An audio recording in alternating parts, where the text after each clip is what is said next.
What up, Mr. Fournier Jigger with you? This one doesn't really need an intro, and I'm kind of out of funny stuff for now, so just enjoy it. Hey guys, this is Jiggy. Today I'm gonna be doing a couple of things that I've never really done before, which are first playing 3-6. That's a limit that I've always refused to play for some weird reason, like no reason at all, but I just never played 3-6.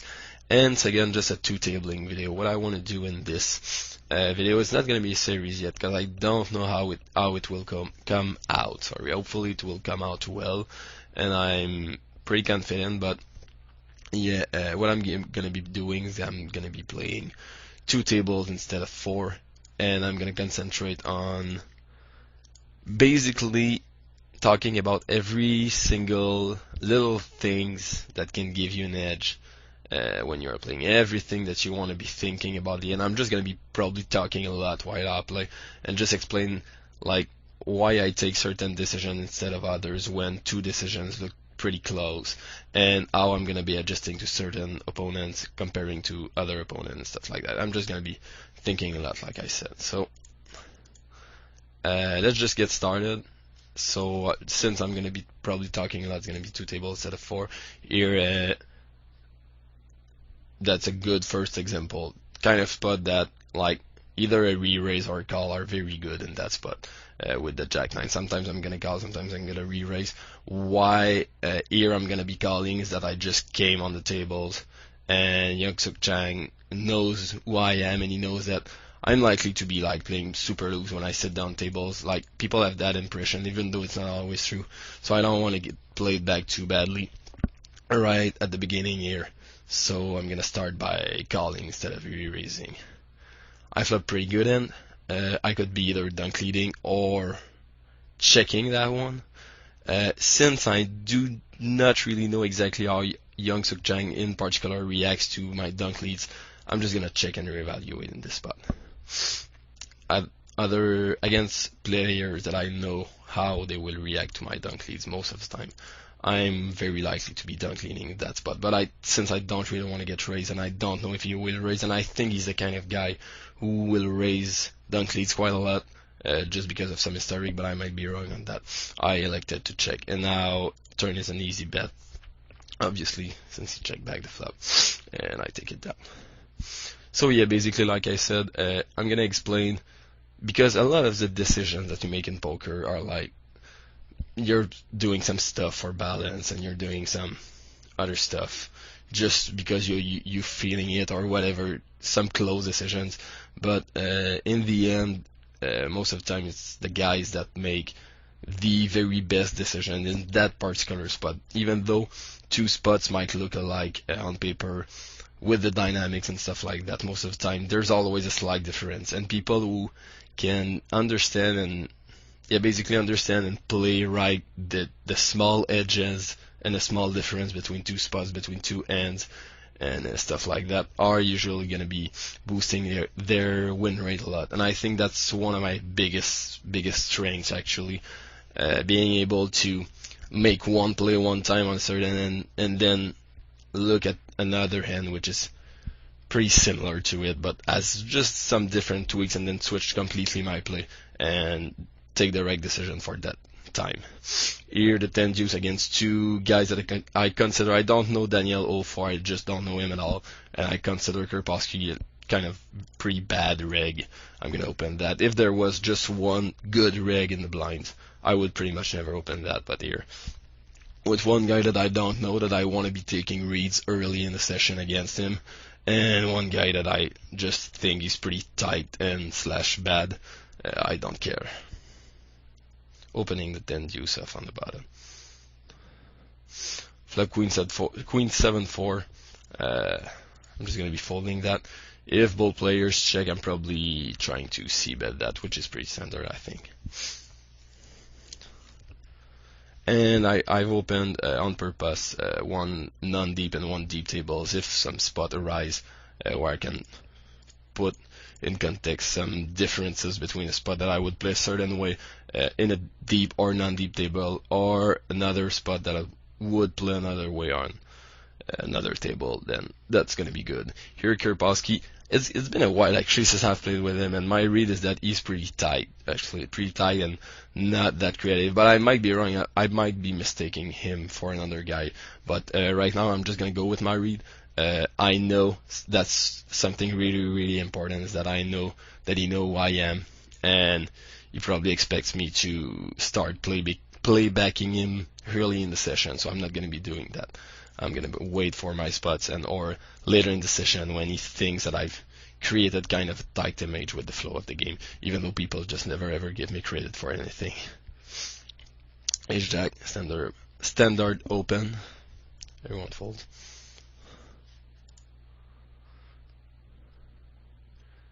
Here 2-6 offsuit, two guys that I don't know in the blinds. I would probably have open since they look pretty bad. Don't even buy in full. But here with Gigaman, it might be very interesting guy, because he's this type of player to just go into leveling wars and stuff like that. But 2-6 is just not good enough to try and 3-bet him. I'm certainly, one thing that I'm taking note right now is that the right table is absolutely like the best table I've ever seen at 3-6. Because we've got 3 players who did not buy in full, which are likely to be bad, even though I don't really know them.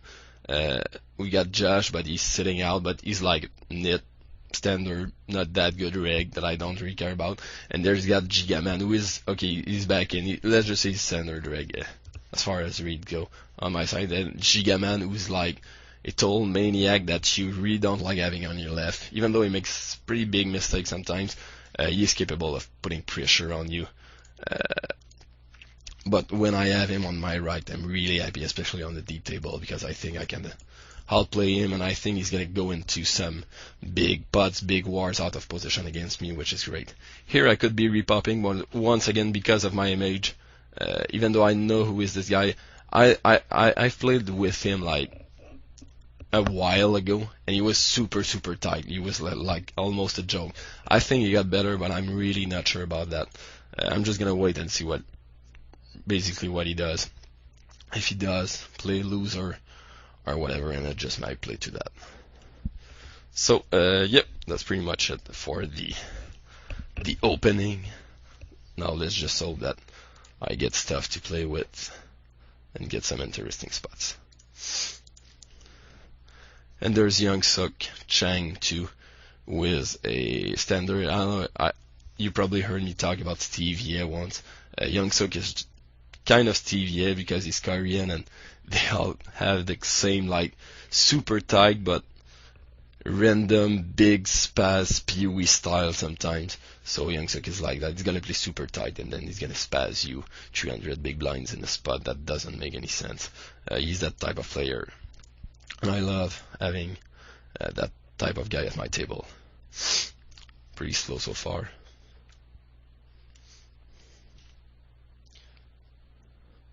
Here I open the 10-6. I certainly do not open that all the time. Like I said, I do want to play a lot of pots against Young Suk. And since Kirkowski just 3-bet me the other hand, I'm just going to like keep testing him and see if he wants to go into war against me, or if he was just 3-betting me because he had a good hand. So that was a good spot to try and open and see what happens. So far so good. People folding. 6-7 suited on the button. The open is too big, unfortunately. If Gigaman calls, I would probably have called with my position 3-way pot. Even though the original razor is pretty shallow, but here he's just too shallow for me to do anything with 6-7 suit.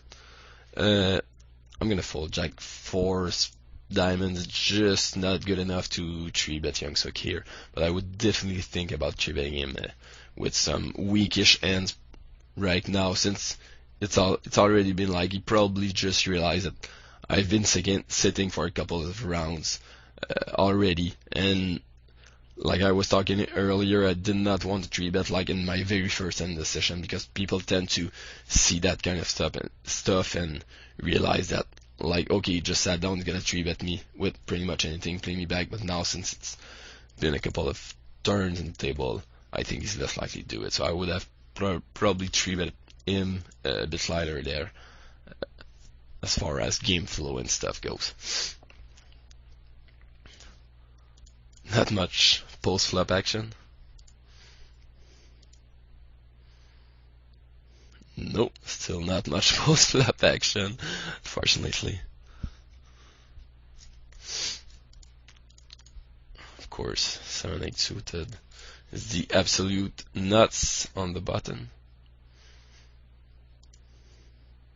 Okay, here, kind of spot that I'm either gonna be betting or I'm either gonna be checking. That's a good example of a spot that I was talking to you, that sometimes you do one thing and sometimes you do the other thing and you don't really know why. Here I don't really want to be betting because I don't think it's a good spot for me to do ever multi-barrel, since he's never gonna ever gonna fold an ace. And if he has hearts or whatever, if he has pretty much any piece of the flop, he's gonna call the flop for sure, but I don't want to be multi-barreling. And I think basically my plan by betting the flop is to make him fold all of his air type of hands. But I think against most players who buy in not full and who look quite fishy, the turn bet is going to just work exactly the same. It's going to make him fold exactly the same amount of hands. Plus, I don't really want to get check raise on the flop since I have a pretty good backdoor with the 6 of spades, which plays a pretty big role there in me checking back the flop. So I'm just trying to go for the turn bluff. Since that didn't work, I'm probably giving up here. Since even though he's a fish, I know I cannot represent like anything like ever in that spot. If he has any type of pair, he's gonna call me. My only hope here would be to make him fold a hard flush draw with a high card than me, but I think it's a pretty long shot. I'm just gonna check it back. And he had 9s. Like I said, I do not think I could have made him fold that just because of the situation on the flop. If I bet, it certainly calls, and he might even stack off on the turn if I bet again. And it's not a really good board to try and multi-barrel, especially with the stack the fish there. So checking back the flop here, I think was really a better idea than betting it. For a couple of reasons. First, I don't want to be multi-barreling. There's my backdoor with the 6 of spades, which is pretty important. And a turn bet always gives me the option to basically make him fold all of his hair ends as well. So that's the kind of stuff that you want to be looking at when you're playing, guys, for these close decisions. And I'm actually the kind of guy, like, I know that poker is a game of ranges, and every hand you have to be thinking about ranges and stuff. But that's just out of the blue, since there's nothing happening. That's something that I was thinking about the other day. I'm the kind of guy who actually thinks that ranges obviously are super, super good, but you can basically minimize ranges. Like, the most you can minimize ranges of other players, the better you're gonna be. And there are spots where a lot of players are gonna see their opponents' hands according to ranges, just because of how the action went and the exact end went and etc. But I think you have to be able to put people on like specific particular ends sometimes, and I'm the kind of guy to be making like super big folds and super big calls sometimes, because I think I can end read pretty well. And ranges are good as far as like your autopilot game goes, but you have at a certain point to be able to minimize ranges to such an extent that they don't ever can be like an excuse for you to make a call down, which is kind of too loose thinking in terms of ranges, or make like a fold that you think maybe he's going to be like bluffing with certain ends in his ranges, but he's going to be strong most of the time or whatever. You have to be, and there are spots where there are so many things that you have to take into consideration basically to read specific hands, and you have to be able to do that. I just hope something's gonna happen, guys, with these aces. People have just been folding a lot to my openings, and that's gonna make me open like a lot more. course, since people are playing tight. And we've got a call from this wind thing guy here. Flop here, I think it's a no-doubter. The flop is super dry. You could have hit basically anything. Here, couple of, okay, good example again. I could be betting pretty big, or I could be betting pretty small. If I was, I'm gonna miss some time. If the stacks were deeper, I would obviously prefer betting big, because the value of betting big would be higher than like the value of betting big would be higher than the value of trying to induce something from a weakish end by betting small. But here with these stack sizes, since I can basically get his whole stack in with 3 small bets, plus induce some weird stuff sometimes, plus another important thing is I have the backdoor diamonds on the flop. I'm going to be sizing very, very small, like 1, 2, and 3rd street, just to try and do something, try to keep as many ends as possible in the pot. And now I leave myself with a pretty good river size shove for him to call. He's gonna feel committed. I could have bet a bit bigger on the third, but since he was so short, I was sizing just to leave myself with that kind of bet on the river that he's gonna kind of feel committed. I think I went a pretty bit too small on the turn while talking. I'm gonna have some decent fold equity on the river.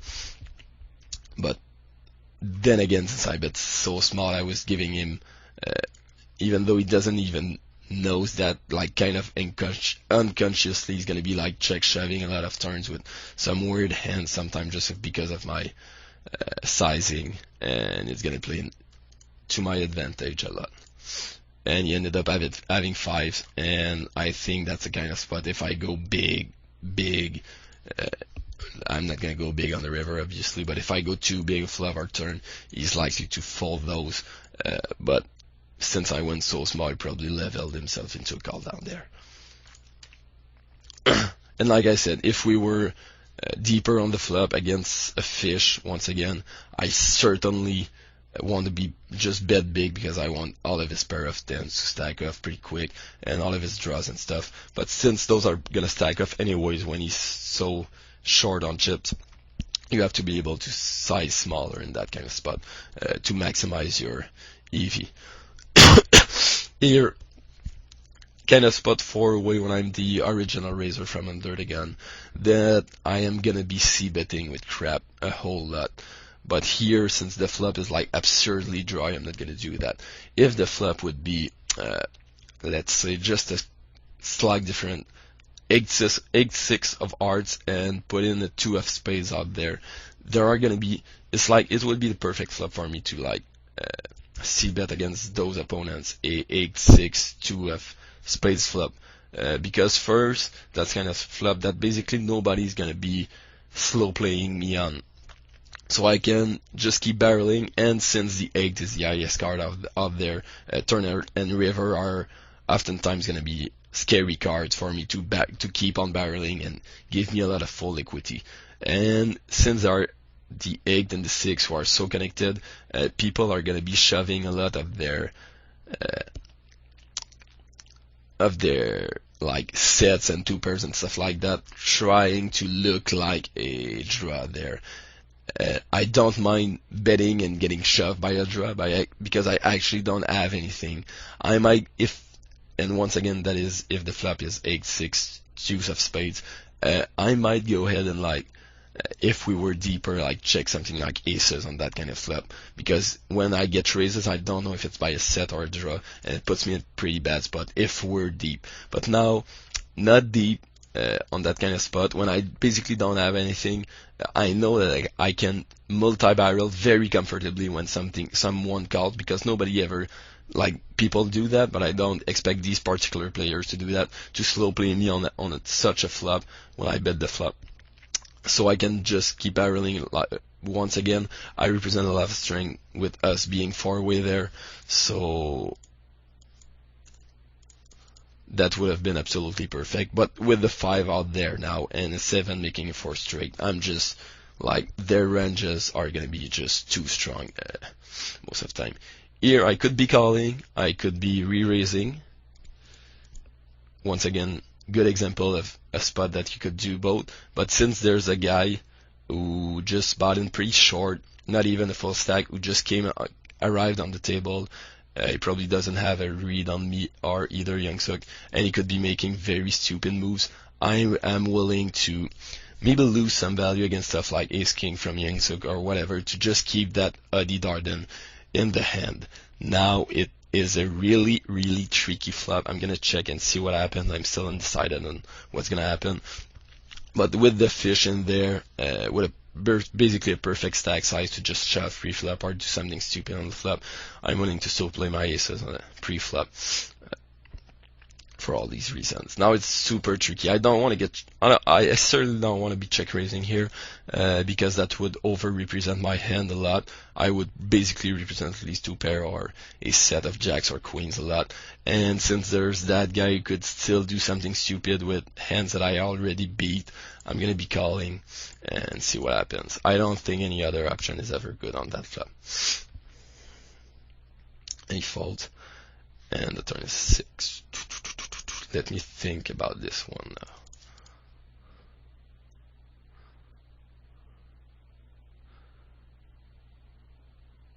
I think if I dunk lead, he's never ever, I don't think he's ever shoving worse. Basically, I think if he has ace king, that's the best way for me to take value, because he's never ever gonna like call his ace king, raise his ace king on the turn, and he's never ever gonna bet it himself. Now, just wait a second, I'm gonna come back on that, and I just have to think about how I'm gonna play it. That's pretty tricky.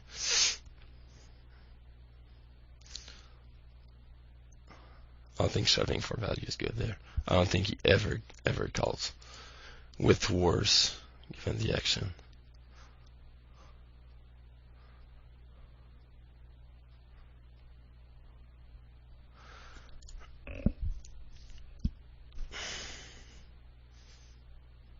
And I don't think either he's gonna change a hand into a bluff on that river.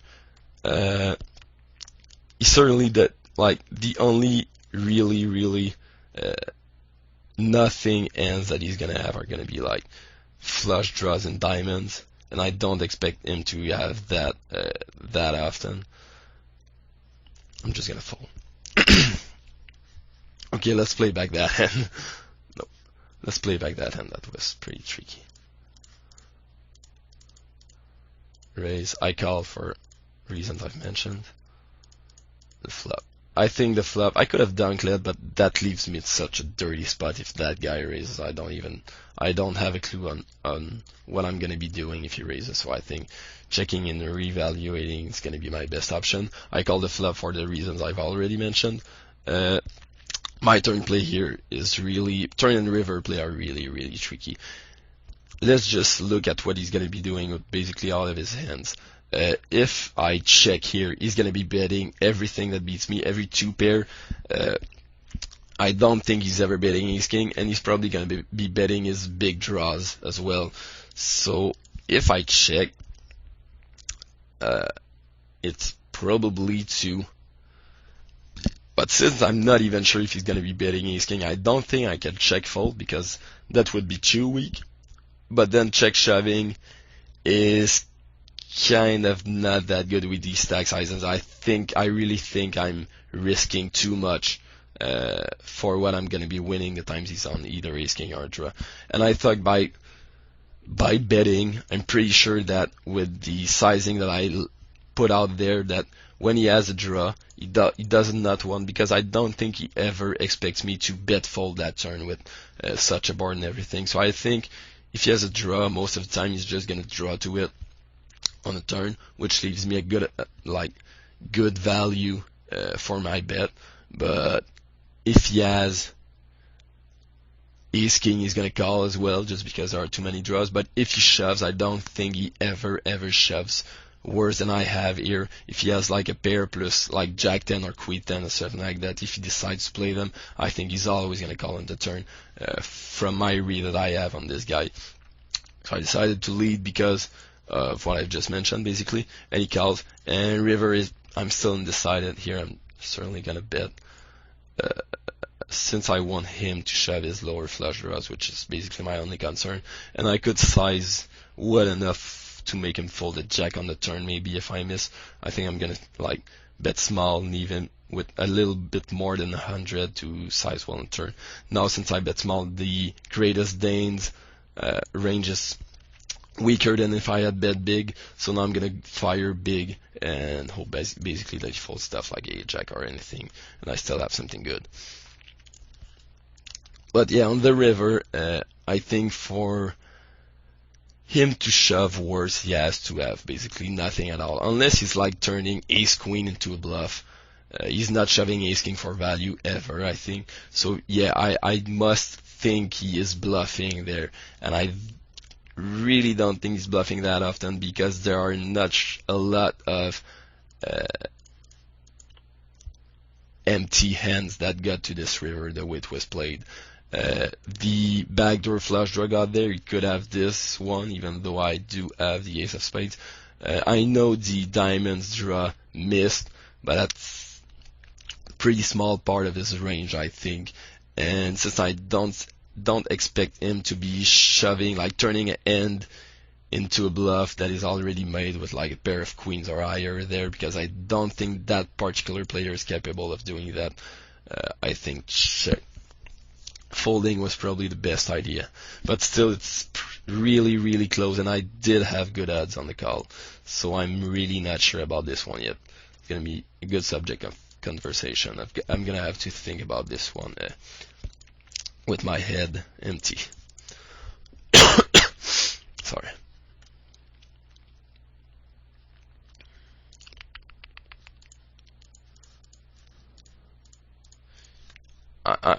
I'm basically certain that he's never, with the pre-flop action, with me flatting in the, he would have to be really, where is it? Yeah, really retarded, I think, to try and value shove thinner than that, especially since I'm folding like aces, which is like if he's value shoving thinner, he's never ever gonna find a fold. But then a call, I mean, with something less than like ace king, but then again, he's not that good, so he might be shoving ace king, but that's a really long shot. I think he plays ace king that way up to the river, but I really think he always checks it back on the river. Backdoor flush is certainly a possibility. Could have the diamond draw, but my only concern on my own side, yeah, I might have called because he's probably shoving a lot on the turn with all of his made ends, jacks, queens, kings, king, queen, queen, jack, king, queen, queen, jack. I think king, jack, he probably shoves them on the turn because it's too risky. With all the draws out there. With a set, I don't know, he might still be slow playing because he knows that I'm capable of like pulling out a big random bluff there. I'm really unsure of what's best to do on the river. I could have shoved myself. I don't think it's that big of a mistake. Like I said, I'm gonna have to have discussions with other guys. That was really interesting hand. This one I raised from under the gun. I know that this guy is pretty tight from the blind. He's gonna have stuff like, this is gonna connect with himself a lot, but he's gonna have all of his pairs in the range too.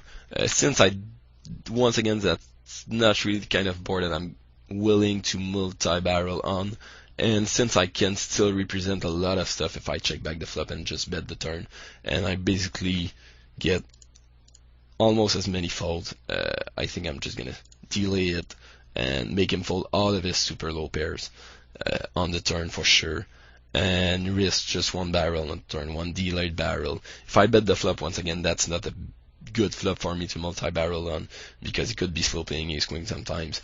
He could be deciding just to call me down with jack 10 or stuff like that. And I don't have that good of an equity with just a gut shot and an over that is really good. So yeah, I think checking back and betting the turn to make him fold his low pairs is probably the best idea there.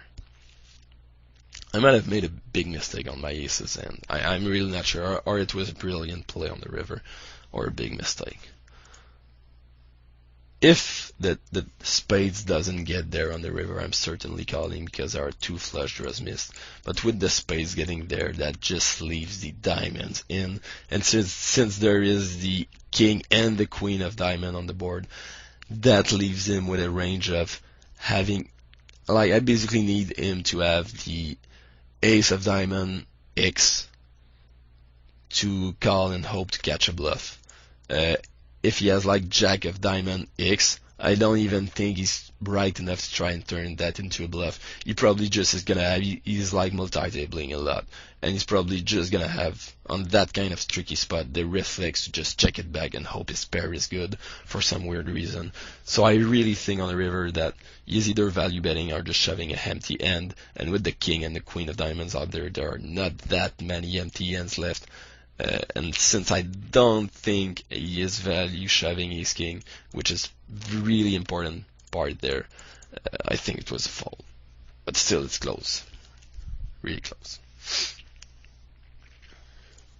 Other interesting spots developed too. I hope I explained the other spots well as well.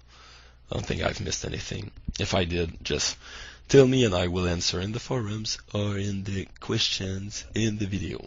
Yay! I saw that Grace, he's from Denmark too. That's gonna, when I don't have much of a read on a guy, it's gonna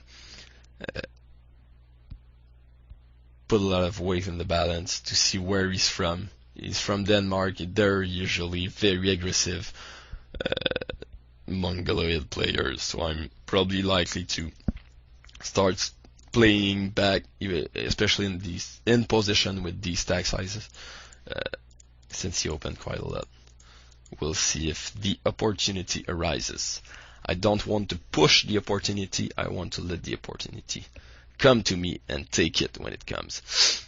Pretty close spot there with Kirpowski raising me against on the button. That's a couple of times that he did that. I think his 10 suited is basically one of the very best hands that I can call a 3-bet out of position with on the flop. Even at 100 big blinds, a bit deeper, I think it would be maybe a bit better, but 100 big blinds exactly, that gives me a very good stack to basically shove anything, any gut shot, any draw, any flush draw, of course, a pair or whatever, and just check shove with some good odds. Obviously, I flop the absolute nuts there, and like I said, if he c-bets something like 75 or something like that, I can check shove profitably a lot of hands if I think I have any fold equity at all. Now he checks back. I hope I can make him fold ace king, but I'm really not sure of that just because of my own image. And I think I'd rather check that turn because I hope he's going to bet like all of his king eye stuff, queen eye stuff, and turn them into a bluff. And since I don't really want to go into a big bluff, turn plus river trying to make him fold ace king because I'm not even sure that he's going to fold those, I'm just going to check down and hope my ace high is good. He's going to have ace king, ace queen quite a lot. Ace queen I would have probably made him fold just for some psychological reasons. But ace king with his gut shot, I think he plays that one that way quite a lot. But there are so many possible misdraws on the turn and river. I think he's going to call me, personally me with our historic. I don't think a turn bet ever wins the end for me. So I would have had to bet turn plus river pretty big, and I'm not really sure it would have won the end. Which also means that if I had something like pocket sixes, pocket sevens, I would have certainly gone in that exact spot for 2 big streets of value there and hope to get called. But that's probably not something that you're gonna see, not a situation with an historic that you're gonna see arise a lot. With my own image and stuff, so that kind of spot, most of you guys, your best shot is gonna be to bet the turn and probably rebet the river if you think the guy's calling turn with ace king and then folding the river with ace king or ace queen after calling a turn bet. But with my own image, I decided not to go for that bluff, which looks kind of weak when you see it out of a vacuum. But with all the timings that I gave in the end, I think I was getting called pretty light. They're getting called down pretty light. With me, with the fact that he knows that I'm gonna be like bluffing all of my draws a lot because it adds equity, and he knows, yeah, I'm good enough to know that I'm better off semi bluffing than just pure bluffing. And there are so many draws on the turn. Any ace, he probably expects me to try and bluff that one. Any 5, of course, any flush draw, he expects me to come out with 2 big streets of bluff there. I think he's gonna call me pretty light, and I don't think he expects me to like fire out 2 big bets with like something like 6s or 7s, because people just don't tend to do that. Even though like he probably gives me credit for making a lot of bluffs, and people just don't ever believe me. I'm just getting called down by everyone with such weird holdings. He probably doesn't think that I'm gonna be like value betting thin, so that's what I want to be doing there. So in that exact spot, I don't think it was the right play to try the bluff. And still, I could have won the hand a lot if I'm looking to check all the turn, because he could be like delaying a bet with like king eye or any queen eye, and I'm gonna win a bet more if he has absolutely anything and he decides to bluff. I don't even remember my sizings. That should be good. I didn't even think about it. But yeah. If he has absolutely anything, I win one more bet. Oh my god, must be nice. Must be nice.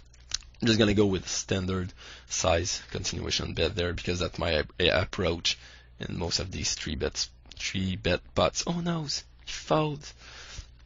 But yeah, if he has king eye, queen eye, decides to bluff the turn, I get one more bet, and I could hit the river a lot with any of my draw as well. So no problem there.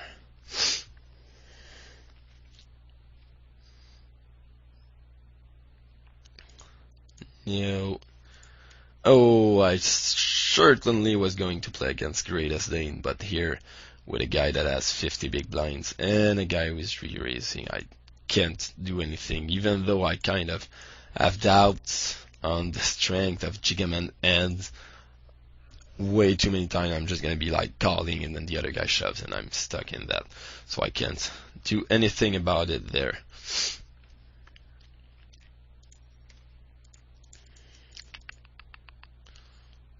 I'm actually finding it pretty tricky to, yeah, that's exactly what happened. I'm finding it really tricky to try and like just say everything that comes out to my mind while making a video, so I don't know if I will make a whole series out of it, of like 2Tabling and just say everything that pops up in my mind about every hand that I play.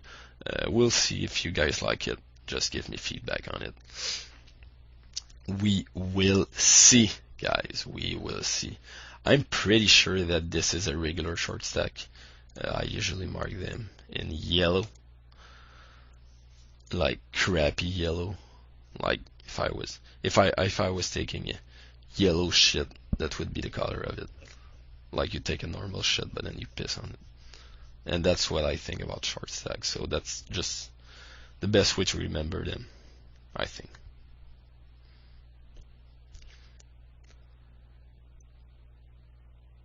And he's from Russia too, and a lot of these short stackers are from Russia.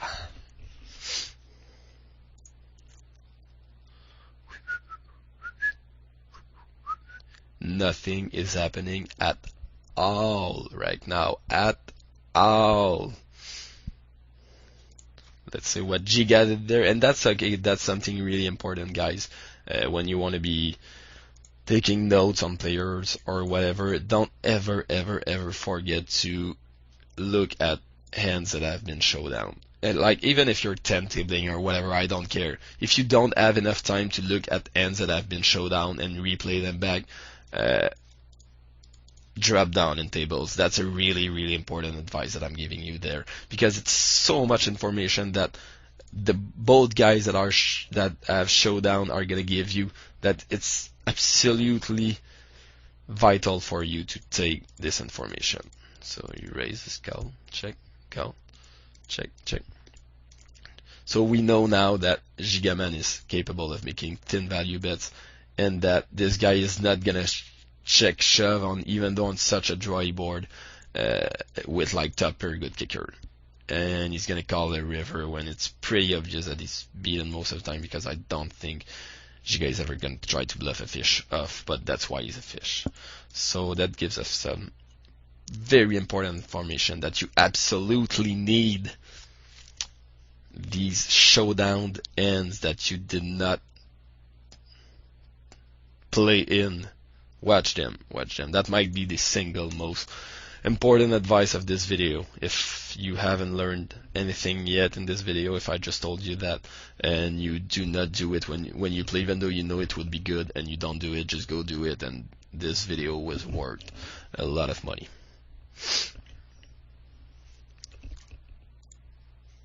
And we are gonna put that in practice right now. Raise call, check, bet, call, check. I think wins is on a total bluff. I did not see even what happened. I think he's gonna be total bluffing a lot, yeah, obviously. And we know that DrGiggy is now capable of he's either just not capable of ever making a fold, or he's very capable of super end reading people. It's one of the others. I tend to believe that he's not capable of making a fold because he doesn't even have full stack, and I don't respect these guys, and I've never seen him before, but that tells us that he's a hero caller, and that's important no matter what was his reasoning. But I do always try to give people a reasoning for their plays. That way I can think well of how they're gonna react to future spots that might not have happened yet, but some spots that like I just know how he's gonna think in other spots, basically. Yeah, that's it. I'm just talking a lot and repeating myself, so I don't have too much empty spots of me not talking in the video while 2Tabling, so I'm just talking a lot and not saying much most of the time, but I'm still saying some important stuff when I talk, but I just keep talking like that just to keep you guys alert, or either make you fall asleep. It's one of the others. I don't know. Okay, so we have a hand here. Once again, I don't know that much this guy. He hasn't 3-bet me yet. I certainly don't want to 4-bet call. I think that would be way too tricky without any history against a guy, and I don't want to fold because that would be way too weak, because he could be re-raising his button pretty light, so I'm just gonna call. Sometimes against some players I'm gonna be willing to like 4-bet call, but that I need some historic for that, and I would way much rather do it if I was on the cutoff against button, and or if I was at the very beginning of a session, or like at the end of like a long session. But since we haven't had any historic yet against that particular guy, and I don't think he's ever played any big pot for a while, going into a living war here would be a very, very, very bad idea. I just think playing my hand kind of the best way out of a vacuum is going to be the right way to go there. I get re-raised, can't do anything with that. Ace-3 if I could have shoved with like Ace-3 suited, I think it would have been pretty sexy with these stacks if I think he's re-raising me light enough, but I'm still not sure about that, so no. Alright. I think I'm gonna keep going for like 5 minutes. I'm gonna try to win a pot before I close this video, and then just wrap it so you guys can tell me what you think of it. No, that's not what I wanted to open, sorry guys. Okay, yeah, that is it.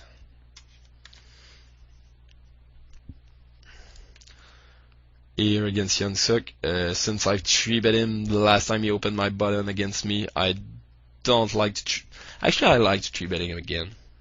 That's the funny part. And I still don't know how much I made it. Let's say 54 is good. Yeah. Definitely. Yeah, I think it's a bit small. And now he snapped. Okay, and I think against that particular guy, it's a pretty good timing tap for me to have. I think he's gonna have either ace king or complete trash a lot here, unless he is just leveling me. I think he's really gonna have ace king a lot, or just complete trash, which he's gonna fold, and I'm flipping against ace king just because of his timing and his sizing, and our recent historic that he could be bluffing there, and he had jack, so I just got totally owned, and I was wrong. It happens. Too bad.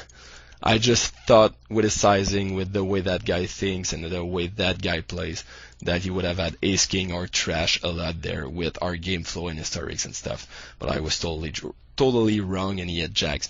And now I do want to take a mental note. I don't take any actual notes, but I always take mental notes, and I'm gonna take that mental note that when he's 4-betting super quick, even though it's a spot where I think he's gonna be bluffing a lot most of the time. If he's doing it super quick, he doesn't necessarily have ace king or trash, which a lot of players are gonna have. He's doing it really quick with like mid pairs and stuff like that as well, so that's pretty important to know, and I'm gonna know that for future spots against Young Suk. I don't mind being wrong there, because I think with the read that I had on this particular guy, with the information that I had, I think I played the end very, very well.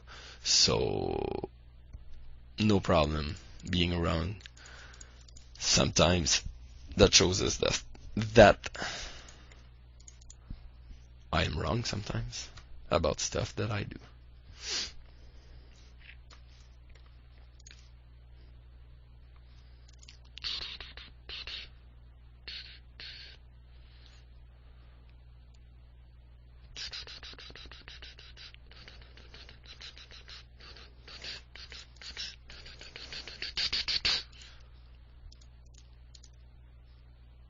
Yeah, I certainly have to shove there, because I think I do have some full equity, and I'm up against ace king so often. Once I've 3-bet, I certainly have to 5-bet shove.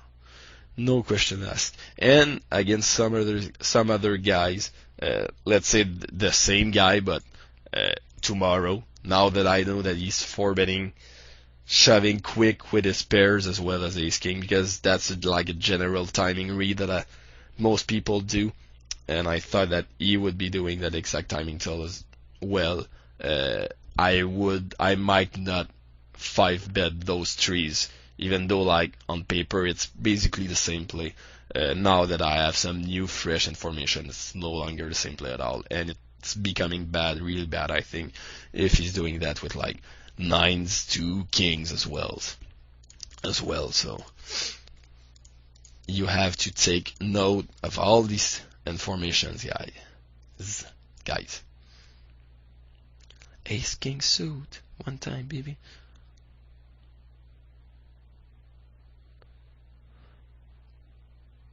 Oh no, I has the nuts. Come play me, I'm the dirt. Please. I am in position with 200 big blinds. Yays! Top pair and top kicker. I'm gonna bet that for sure. Obviously.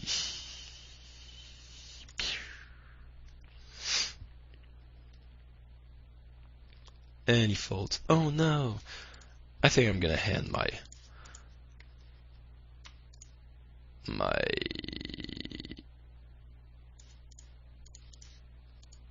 table turns, my turntables, or whatever you call those. I'm gonna end them and wrap up my session. Here 7-9 with that guy who is limping. I've never seen him limp before. If it was a bit shorter, let's say like 3 to 400, I would most probably call in position and try to leave myself with enough space to play him. But since he's like at 500, I think I do have enough space to isolate him with a raise and then still play in position against him. But now with the short stack coming in, he might not be a regular short stack after all, since he hasn't quit yet. And he's capable of raising 3x and not just shoving. I'm gonna remove my note until I'm more certain of my read there.